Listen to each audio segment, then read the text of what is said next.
Hello, everyone, and welcome to the show. I'm Ahmad Rashad.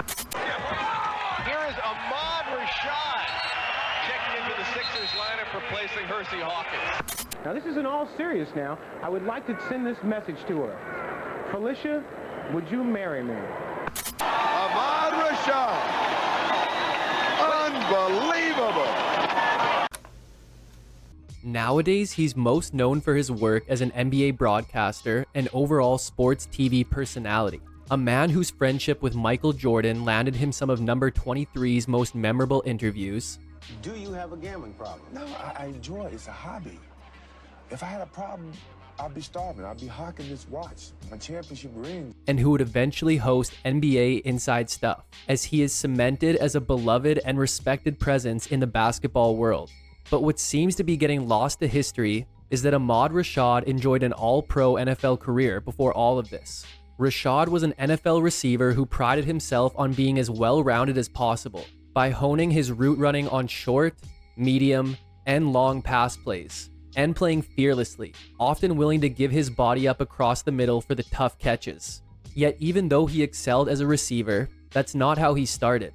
A great 3-year career at Oregon would see Rashad make his name as a runner first and receiver second. But upon arrival to the NFL, he quickly found his fit as a great catch-and-run flanker, utilizing his ball carrier vision and elusiveness to be a nightmare in the open field, making multiple Pro Bowls and setting multiple Minnesota Vikings receiving records. But after playing 10 seasons, Rashad decided to walk away from the game to pursue the broadcasting career that became so fruitful for him. And even though he made the right decision, it's a shame that it's overshadowed his contributions on the gridiron.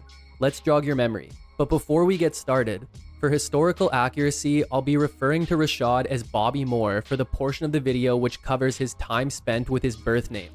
Robert Bobby Moore was born in Portland, Oregon, but relocated to Tacoma, Washington as a child, eventually attending Mount Tahoma High School, where his athletic prowess would be on full display as a 3-sport athlete, excelling in football, basketball, and track, as during his time there, he would break the state high jump record, as well as be the league's leading scorer in basketball.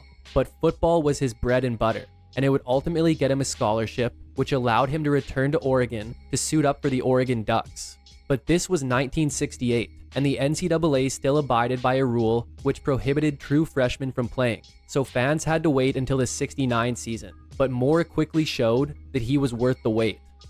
The Oregon Ducks were coming off a 4-6 season, averaging 13.2 points per game, but they would up that to 24.6 points in 69, and Moore deserves a lot of credit for that. The Ducks were quarterbacked by Tom Blanchard and featured a lot of capable running backs in a run-first era, but that's not to say they didn't have capable pass catchers, as Blanchard had a lot of future NFL talent to throw to. However, the best of the bunch was Bobby Moore, as in his first year of varsity college football, he would not only lead the Ducks in receptions, receiving yards, and touchdowns, he would also lead the Pac-8 conference in all 3 categories.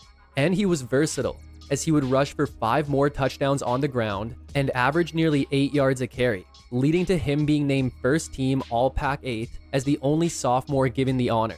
But the Ducks' defense wasn't at the same level as their offense, as they allowed 22 points per game, with Oregon only managing a 5-5-1 record this season. However, Moore showed that he was the real deal in a 58-14 defeat of Idaho, when he finished with 3 touchdowns. But Moore's first season with Oregon had seen him haul in 54 balls for 786 yards and 10 touchdowns, while adding 171 more yards on the ground and 5 more touchdowns. After his stellar sophomore season, head coach Jerry Fry knew he had to figure out a way to get Moore the ball as much as possible, so he decided to start playing Moore out of the backfield as a tailback, as Moore had the speed and elusiveness to play the position, but he would be a dual threat, as you already knew he could catch the ball. And there was a new QB joining Moore in the backfield, in future Chargers great Dan Fouts, who took over after Blanchard suffered an early season injury. So as the team's primary rusher, Moore would run the ball over 200 times, as he would lead the Ducks with 924 yards on the ground and 6 touchdowns. But he was used a lot in the passing game too, as his 45 receptions and 5 receiving touchdowns would tie for second most on the team, while his 1,379 yards from scrimmage would lead the Pac-8.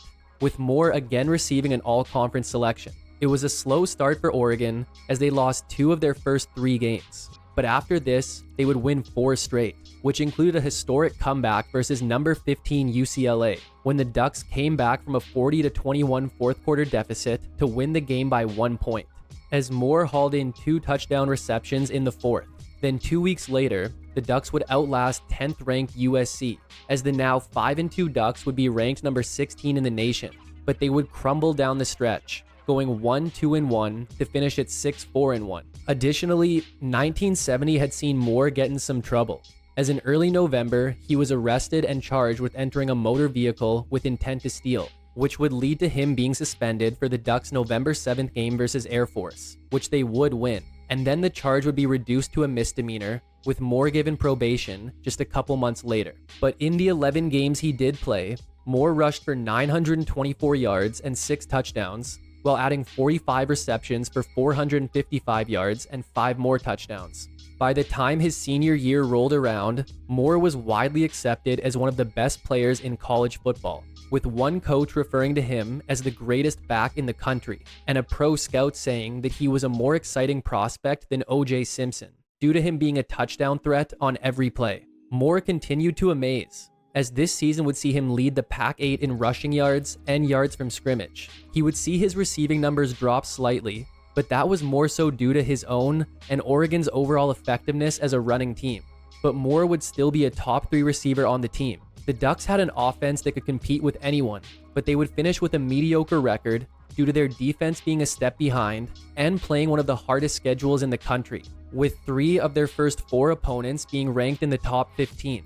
But Moore ran over everybody, as he would surpass 1,000 rushing yards in an October 30th loss to Washington State, becoming the first 1,000-yard rusher in program history.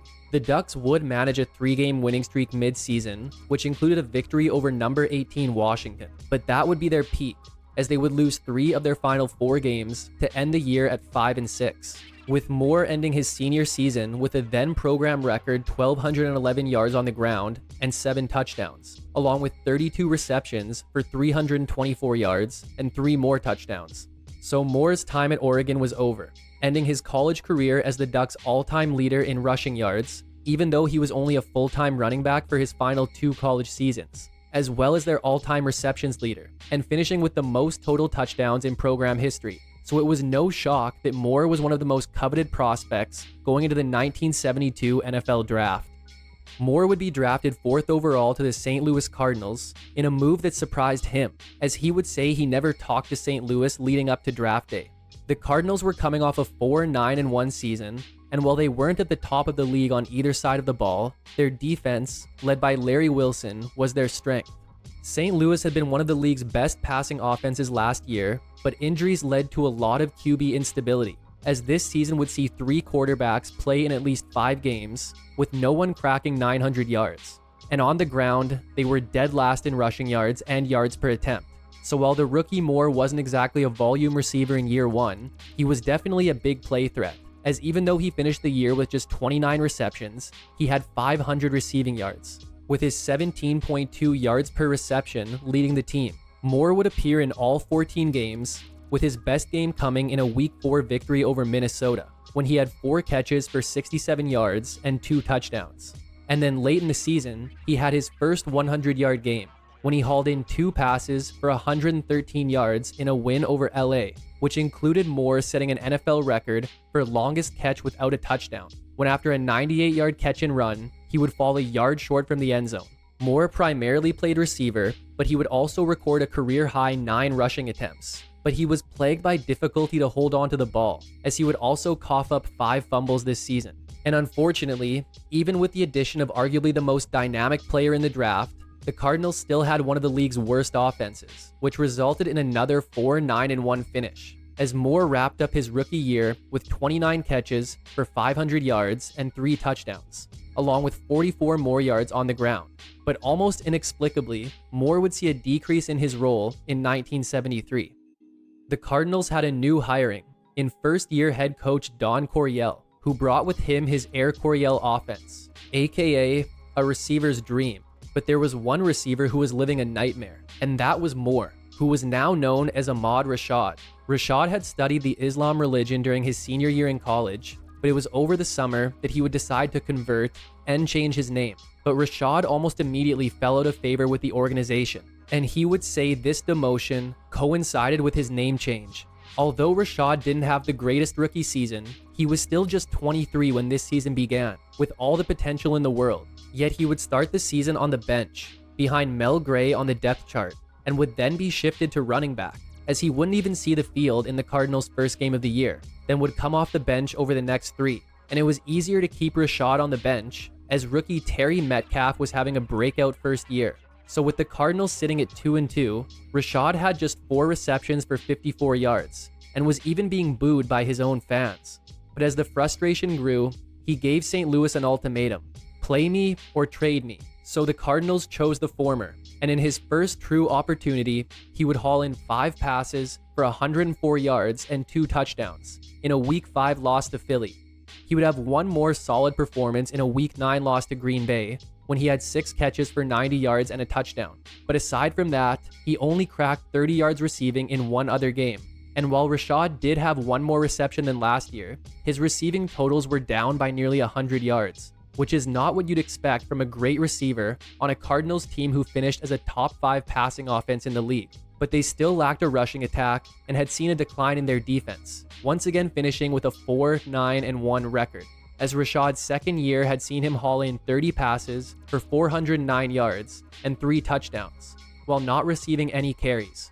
But prior to the 1974 season, the Cardinals would take up Rashad on his early season ultimatum.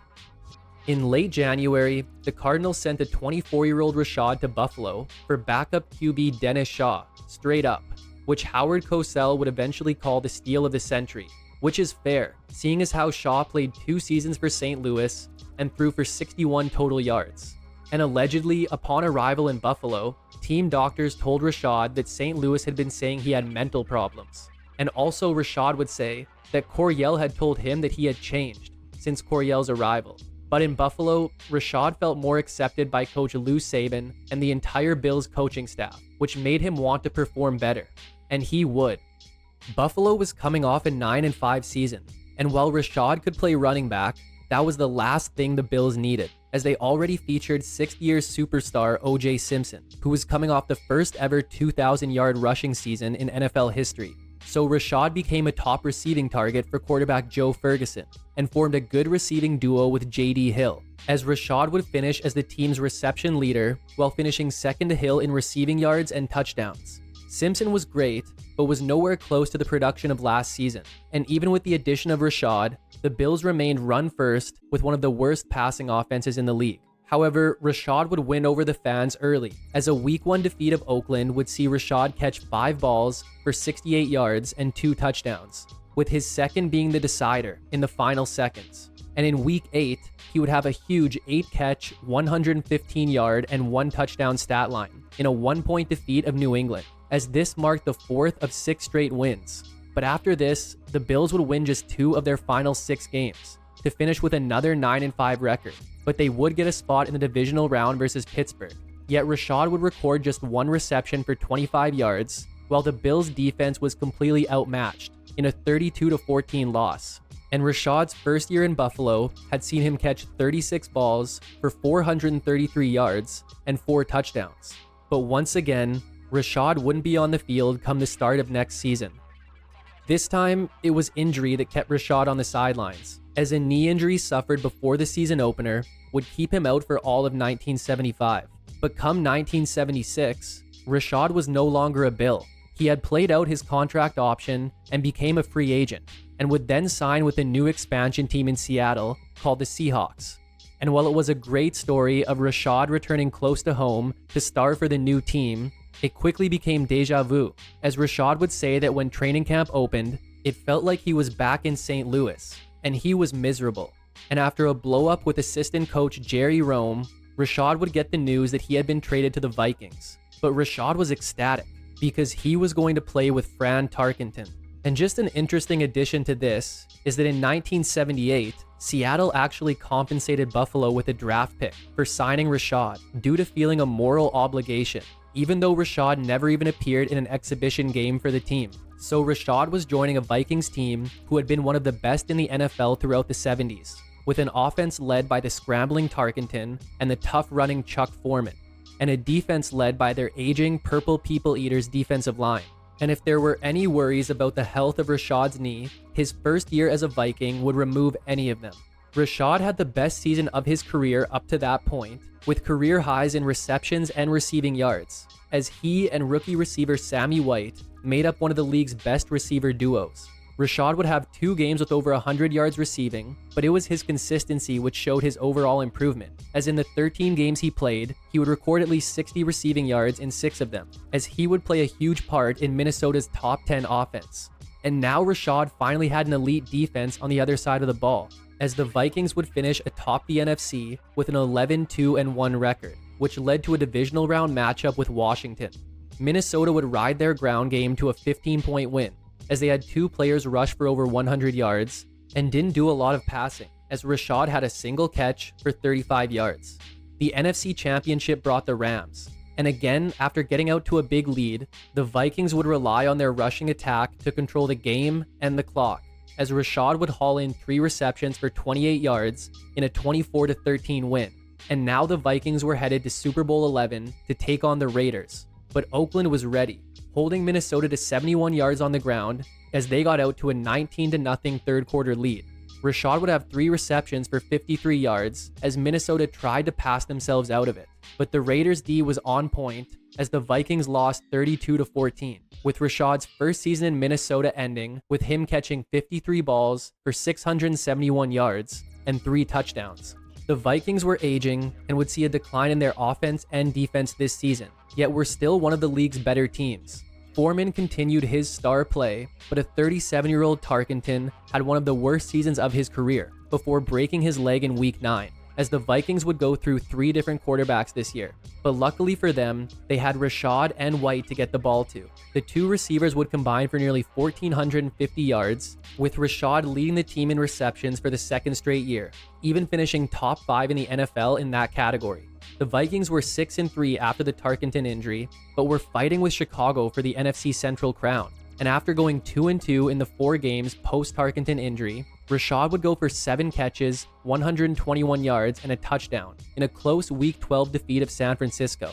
Then after a blowout loss to Oakland, Rashad would haul in 8 catches for 139 yards and a touchdown in a defeat of Detroit in the season finale, giving the Vikings a 9-5 record and another division title. The divisional round brought the Rams, and Rashad would lead all Vikings receivers, even though he had just 2 catches for 37 yards. But this was due to the game being a cold and muddy ground battle that the Vikings would ultimately win by a score of 14-7, setting up another conference championship appearance, this time versus Dallas. But Dallas would hold Minnesota to 214 total yards, as Rashad had just 3 catches for 18 yards in a 23-6 loss, with Rashad's season seeing him haul in 51 balls for 681 yards and 2 touchdowns. But a soon-to-be 29-year-old Rashad was about to enter the league's elite at the receiver position. Minnesota's defense continued to decline in 1978, but Tarkenton returned from his injury to play one of the best seasons of his career, as Minnesota completely committed to the pass this year, with Tarkenton putting up career highs in passing yards, as the Vikings attempted more passes than any team in NFL history up to this point. Rashad would lead both the team and the NFC with 66 receptions, which was a then Vikings record. And since Rashad's first season in Minnesota in 1976, no other receiver in the NFL had caught more passes in that 3-year stretch. And on top of leading the team in receptions, he would lead the Vikings in receiving yards. But his biggest impact came in his role as a touchdown threat, as after entering the season with 15 career touchdown receptions, he added 8 more to that total in 1978 alone to finish top 10 in the league, as he would be voted to his first Pro Bowl and even win MVP of the game. Rashad would have some big games this year, such as a 2-touchdown performance in a Week 8 defeat of Green Bay, and then once again he would turn it on at the end of the year, as the final 3 weeks of the season would see him haul in 17 receptions for 252 yards and 3 touchdowns, including 2 games with over 100 receiving yards, And although the Vikings went 1-2 in those games, they still finished atop the NFC Central with an 8-7-1 record and were again set to take on the Rams in the divisional. But this time they would fall to LA in a blowout. Yet Rashad had his best career playoff game, finishing with 7 catches for 84 yards and a second quarter touchdown, as Rashad would earn the distinction of catching Fran Tarkenton's final touchdown pass. But Rashad's great year had ended with him catching 66 balls for 769 yards and 8 touchdowns. But he would outdo himself in 1979. Tarkenton had retired after the season, but the Vikings still had a more than capable passer in Tommy Kramer, as they continued to employ an aerial attack. Chuck Foreman's years as a top rusher were behind him, and the Vikings had one of the league's worst rushing offenses to prove it. But luckily they had their Rashad and White duo, who combined for nearly 1,900 yards through the air. And Rashad was one of the best in the league. He would record career highs in receptions and receiving yards, as he would lead the NFC and be top 3 in the NFL in both categories, with his 80 receptions shattering his own Vikings record he had set the previous year. Additionally, he would haul in a career-high 9 receiving touchdowns, en route to again being voted to the Pro Bowl, as well as being named a second-team All-Pro. He started the season with the best game of his career, as in a Week 1 defeat of San Francisco, Rashad caught 7 passes for 152 yards and a career-high 4 touchdowns. Then a few weeks later, in a win over Green Bay, he would have 9 catches for 136 yards and 2 more touchdowns, as overall he would have 4 games over the century mark this season and 10 games with at least 65 receiving yards. But Minnesota's offense was one of the worst in the league, and their defense wasn't a lot better. And even though they started the season at a respectable 4-4, they would go 3-5 the rest of the way, to finish at 7-9 and miss the playoffs, as Rashad's season had seen him record 80 receptions for 1,156 yards and 9 touchdowns. 1980 would be another year seeing the Vikings exploit the passing game as much as possible. Their rushing attack was again bottom of the league, so they turned to Rashad and White, as this year they would combine for nearly 2,000 yards through the air, with Rashad again pacing the team in receptions and receiving yards, as he recorded his second consecutive 1,000-yard season, with his receptions and receiving yards both being top 10 marks in the league. It was another dominant Week 1 performance for Rashad, as he had a career-high 11 receptions for a career-high 160 yards, while adding 8 yards on the ground in a win over Atlanta. And overall, he would turn in 9 games with at least 65 receiving yards. But it was the way he ended the season that spoke to his commitment and competitive drive. Rashad's been very concerned these last several days because of an automobile accident involving his father, his sister, his niece. The Vikings were again fighting for the Central Division crown, but the night before a December 7th game versus Tampa Bay, Rashad had returned home to be with his family, as a car accident had landed his father in ICU. But come kickoff, Rashad was on the sidelines and ready, and he would respond with 4 catches for a team-leading 77 yards, which included some big third-down receptions, as the Vikings got the win and retained first place in the division. And going into the following week, the Vikings could clinch the division with a win over Cleveland. Yet it looked like they blew their chance, down 23-15 late. But after Rashad caught a touchdown to bring the Vikings within 1 in the 4th quarter, Minnesota would throw up a prayer on the last play of the game. 1 second to go. Field goal would win it. Up in the air. Going deep. They're hoping. Tip. Caught. Rashad reeled in the one-handed catch off the deflection for the game-winning touchdown, capping off a 9-catch, 142-yard, and 2-touchdown performance for him, but more importantly, securing the NFC Central Division for the Vikings. Overall, Minnesota would finish with a 9-7 record as they entered a divisional round matchup with Philadelphia. Yet Rashad had just 1 catch for 23 yards, and even though the Vikings got out to a 14-0 lead, their only points in the second half would be a safety, as Philly scored 17 unanswered to end the game to win by a score of 31-14. And Rashad's season had ended with him catching 69 balls for 1,095 yards and 5 touchdowns, while adding 8 yards on the ground. Although Ted Brown would give the Vikings their first 1,000-yard rusher since 1977, they were still the league's worst rushing offense in 1981, as they continued to rely on the passing game, which was one of the league's most potent. A now 32-year-old Rashad had fallen to 3rd on the team in receptions and receiving yards on still very respectable numbers, while finishing 2nd in receiving touchdowns. He wouldn't have as many big games, but he would be consistent, recording 8 games with at least 50 yards through the air, and 6 games with a score. And he had a great 3-game stretch in weeks 12 through 14, recording 18 receptions for 322 yards and 4 touchdowns, which included a 9-catch, 151-yard, and 2-touchdown performance in a Week 12 loss to Atlanta. But this would mark the first of 5 straight losses for a Vikings team who were 7-4 going into that game, but ended the season at 7-9 and missed the playoffs, as Rashad's season had seen him haul in 58 catches for 884 yards and 7 touchdowns. But 1982 would see Rashad quickly lose interest in the game he had dominated for the past 4 years.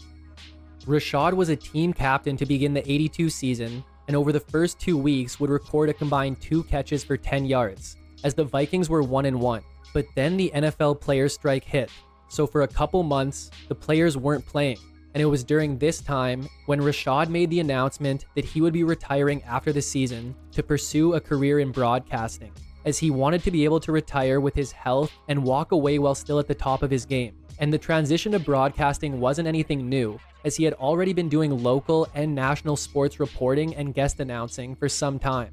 The strike would come to an end in mid-November as the players were returning for the final 7 games of the year, which Rashad may not have been that happy about, as he would say he wasn't practicing football during this time, but instead playing tennis. Yet Rashad came back strong with 4 catches and 68 yards in his first game versus Green Bay, then a season-high 7 catches for 86 yards the following week versus Chicago.